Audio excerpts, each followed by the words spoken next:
While all the boss fights in Mario & Luigi Paper Jam are just generic Mario characters that you see in every single new Super Mario Bros. Game, they all are really enjoyable in a Mario & Luigi game. Heck, every single Mario & Luigi game has really good bosses, so what did you really expect me to say about them?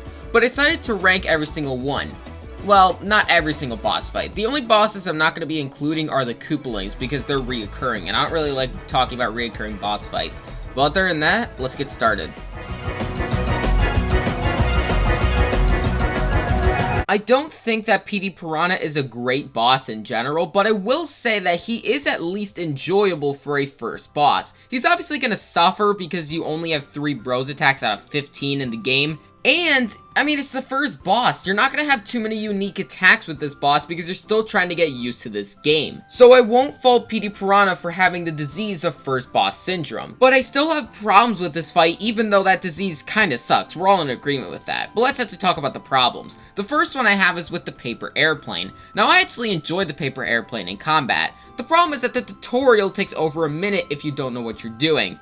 Now, I don't know about you, but for me, it took me like 20 seconds to master how to use the paper airplane. So let's do some kindergarten math, you stupid children. If I took 20 seconds for me to master the paper airplane ability, and it's a 60-second tutorial at least, then there's gonna be at least 40 seconds of dead space. That concludes our math lesson. Thank you for listening. But you may be thinking to yourself, 40 seconds is not that long. And yes, it's 40 seconds, I agree with that. But it's 40 seconds of you practicing an ability that you mastered so easily. And the thing about it is that it also breaks the immersion of the fight. And it's the first boss, I get it, so there's not going to be too much immersion. But since there's such a little amount, you better keep as much of it as possible, because if you lose it, that means that your boss is going to become boring and bland.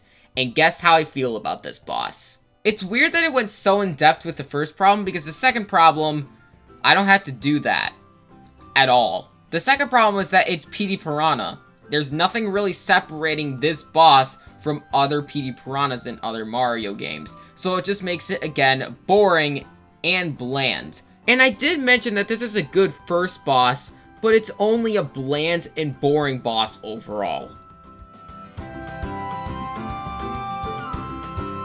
You guys are probably going to be thinking I have just a bias against Petey Piranha in the Mario series. I swear I don't. I just don't like these bosses. Okay, let's actually talk about the boss now. So all my opinion really revolves around the gimmick with the fight, with Mario's copy block getting taken away from him. So it could work. I think in concept it works, because it's very interesting that you get to use all these copies and then a boss doesn't. So I think that it works in that regard. But in execution, it really doesn't. It doesn't really feel like it's Paper Mario's copy block. It feels like there's just more than one boss there. There's just a ton of enemies, kind of like the Charging Chuck Corpse. So because of this, it's not really that unique to this game.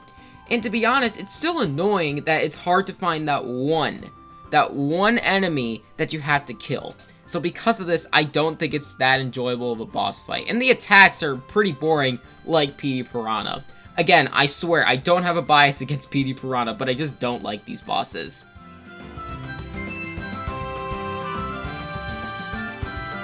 Even though I don't think that this boss is great, I can't say that the Charging Chuck Corpse, or my bad, the Chargin Chuck Corpse, are at least accurate to football players in real life. They're very angry and they charge people.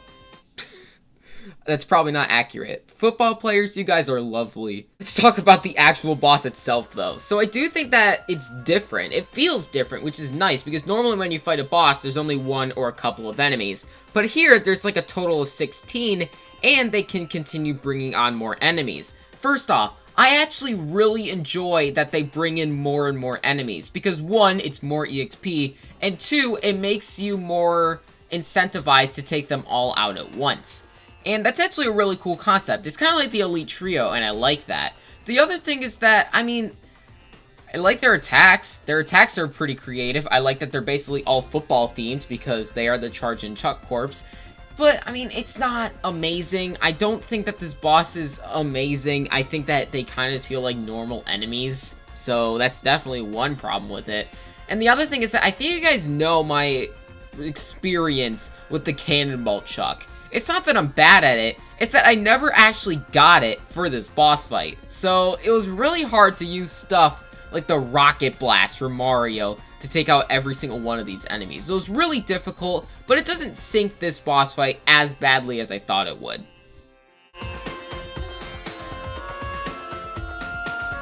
King Bob-omb for me personally is like the gateway for good bosses to bad bosses. So, I mean, King Bob-omb isn't bad. I think he has a unique concept. Well, not unique, but definitely threatening with his time limit.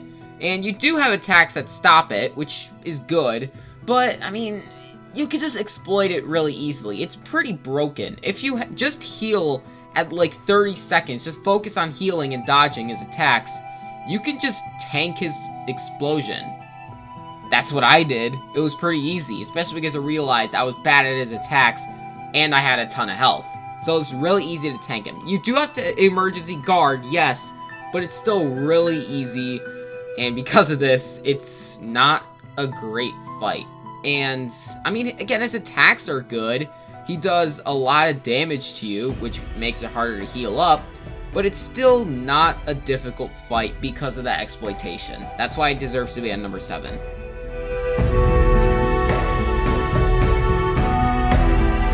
The Big Pokey Duo is the definition of a good fight. I think that everything here works, but there's nothing really anything that pushes it to be above and beyond. And that's not a bad thing. This is just a solid fight. I really enjoy it. It has good attacks, and you have good use of the bros attacks and trio attacks that you have at your current phase of the game.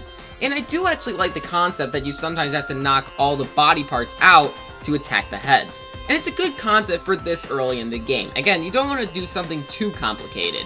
I think that if PD Piranha had this amount of complication with this fight, it would have been pretty good. But only with Big Pokey over here, it works for. So, I think it's a good fight. I think it has good attacks. I like the duo that actually forms. And I just think overall, it's a great fight and I really enjoy it. Not gonna lie, it was pretty difficult to decide if the Big Pokey Duo or the Rampaging Wiggler deserved to be in the top 5. But I do think that the Rampaging Wiggler is a bit better than the Big Pokey Duo. And it's not because of a big thing, it's really just because Rampaging Wiggler has better minor details. Like Kamek actually still attacking you even though he's in the background. Imagine if the developers just left him in the background, him doing nothing. It would have been really disappointing. But no, he actually comes in to attack you, which is nice.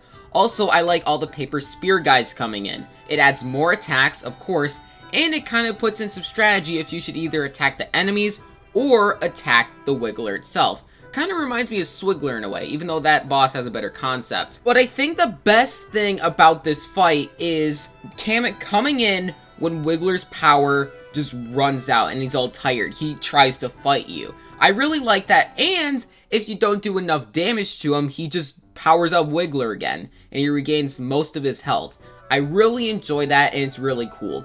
Now that I think about it, I think that this fight basically takes all the Wiggler fights from every Mario and Luigi game and puts it into one, all the good things. And that's why it's a good Wiggler fight. I really enjoy it, and it's just a fun fight. The top 4 are in the top 4 mainly because you get to use every single one of your bros items, or at least most of them. And I really enjoy all the unique attacks these bosses have. But at number 4 we have the Kamek Duo. It's kind of like the Big Pokey Duo in a way, but with all your bros items and way more unique attacks. But that's all a boss really needs. There's nothing too interesting about this fight, except you're finally fighting the Kameks that mess with you almost the entire game. That's kind of cool, I enjoy that, and they obviously have really unique attacks. But at the end of the day, that's all they have. Like, again, you have good bros items, you have good attacks, difficult attacks to dodge, but that's all there is. No unique concepts, but it's just there. It's a good fight, don't get me wrong, but it should have been more interesting.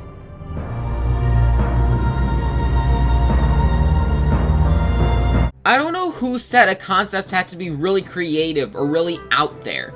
No, if it's a good concept that works, and if it's simple, then integrate it. Because what the King Boo fight did is just take away Paper Mario for a bit. And it works really well. And you have 2 options. You can play it normally and rescue Paper Mario, or you can just leave him. You can leave him and just fight King Boo with just Mario and Luigi. It makes some attacks easier to dodge because there's only 2 people, but it also makes you less powerful and more vulnerable to dying. And that's a really enjoyable challenge, and I really like that. Also, his attacks are good. Not creative, which is a bit of a problem, probably why I put him at number 3, but still good and hard attacks to dodge. And he has a reasonable amount of HP, and he's a spiky enemy, which doesn't make sense, but I guess his crown is spiky. I don't know, I guess that's how it works. But because of that simple concept, I think that alone puts it at number 3. Again, a concept does not have to be complex for it to work. If it's simple and it integrates well into the gameplay experience, then it doesn't have to be complicated. I really enjoy the King Boo fight.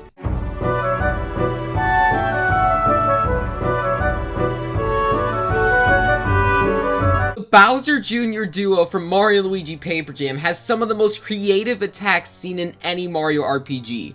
That's no joke right there. Probably the most creative attack that this boss does is making you throw a paper airplane of Paper Mario as far as possible. And you know what?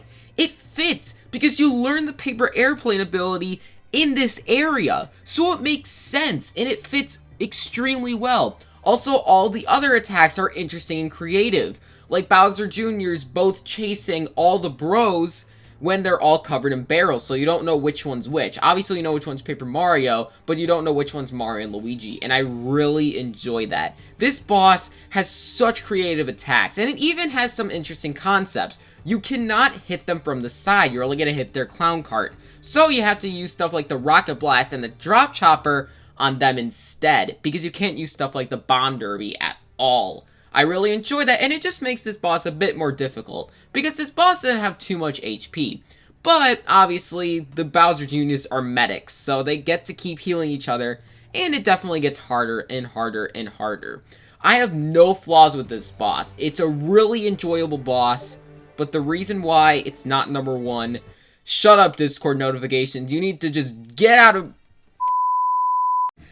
The reason why it's not number 1 is because you guys know exactly what number 1 is.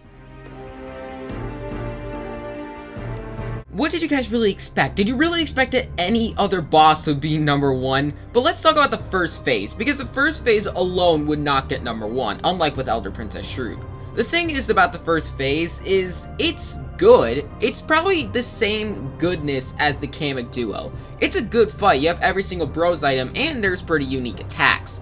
But there's not really that much to it. The only thing that's a bit more unique, which would put it above the Kamek duo, is that the Bowsers can sometimes hide in their shells. And that's really it. There's nothing too interesting other than that, so that's why I would only place at number 3 if we were just counting the first duo. But that's not it with this final boss. Shiny Robo Bowser is the perfect definition of a Mario & Luigi final boss. It has 3 very interesting things that I really enjoy from this fight. 1. You not being able to use trio attacks when he has the shield on. Not only does the shield make his defense higher, it also prevents you from using your trio attacks. If you use it, he attacks you with an extremely hard to dodge and really powerful attack. And guess what? It makes sense. You're getting punished for using your most powerful moves. Except for your bros attacks, but they aren't as powerful as trio attacks. The second thing is that his attacks in general are really hard to dodge and really cool to look at. Also, just look at the one that I showed first, the punching one and the huge fireball. I still cannot master that attack because it's really hard to dodge. I really enjoy it and it's really cool to look at. And another thing that I just thought of is that Bowser here looks extremely cool. He looks awesome. He's really different from other Mario & Luigi final bosses on how he looks. And even how he looks in this game, it looks different. But let me tell you, it looks awesome, and he's so cool. I love this boss so much, and you know what? Of course, it has the one and only thing that all Mario & Luigi games have. Amazing music. If the final boss in a Mario & Luigi game doesn't have amazing music, I'm looking at you, Bowser's minions, it's gonna be really disappointing. But here, this is one of my favorite final boss themes in any Mario & Luigi game. I love this boss to death. It's definitely in my top 5 favorite bosses of all time. I love this. I can't praise how much I love this boss. thank you guys for watching this video. My next video will probably be on Super Paper Mario or Paper Jam again. And I'll see you guys in the next one. If you lasted this long and you're not subscribed yet, please subscribe. I'm a really small channel, so it always helps. And I'll see you guys in the next video.